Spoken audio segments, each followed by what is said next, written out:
அவுது பில்லாஹி மினஷ் ஷைத்தானிர் ரஜீம். வானமும் பூமியும் ஒன்றாக இருந்ததை பிரித்து எடுத்து படைத்த வல்ல இறைவனை போற்றி புகழ்ந்து நமது தலைவர் நபி ஸல்லல்லாஹு அலைஹி வஸல்லம் அவர்களினுடைய துவா பரக்கத்தினாலும் ஃபேஸ்புக் நண்பர்களுக்கும் யூடியூப் நண்பர்களுக்கும் அஸ்ஸலாமு அலைக்கும் வ ரஹ்மத்துல்லாஹி வ பரக்காத்துஹு. இந்த வீடியோவை சப்ஸ்கிரைப் செய்து கொள்ளுங்கள், லைக்கம் போடுங்க. அல்லாஹு சுப்ஹானஹு தஆலா உங்களுக்கு சகல விதமான பாக்கியங்களை கொடுப்பானாக. ஆமீன்.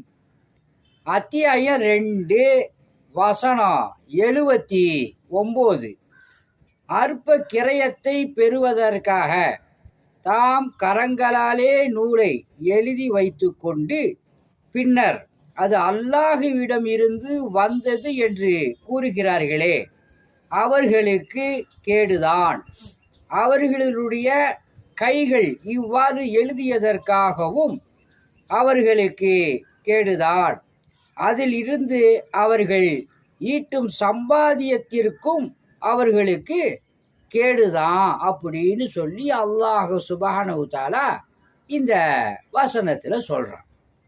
ஒரு உதாரணம், அல்லாஹ்டேந்து வஹியே வராமல் அல்லாஹ் தான் இதை அனுப்புனான் அப்படின்னு சொல்லி தன்னுடைய கைகளால் எழுதிக்கிட்டு இது அல்லாஹ்டேந்து வந்ததுன்னு சொல்லி ஒரு சில மக்கள் அந்த காலத்தில் சொன்னதுனால அல்லாஹ் சுப்ஹானஹு தஆலா என்ன சொல்கிறான்னா, அவர்களுக்கு கேடுதான்.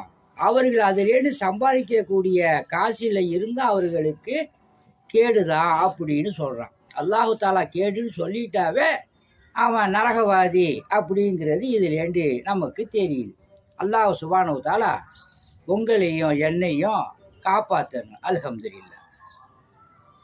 ஆன்மீக முறையில் மூட்டு வலி, இடுப்பு வலிக்கு எண்ணெய் ஓதி கொடுக்கப்படும். உடல் ஆரோக்கியத்திற்காக தண்ணீர் ஓதி கொடுக்கப்படும். ஆஸ்துமாவிற்கு தேன் ஓதி கொடுக்கப்படும். அல்லாஹுடைய மாபெரும் கிருபையை கொண்டு குணமாகும். அல்ஹம்துலில்லாஹ். உங்களிடம் விடை பெறுவது மன்சூர் அலி ஜக்கரியா தப்ராக். அஸ்ஸலாமு அலைக்கும்.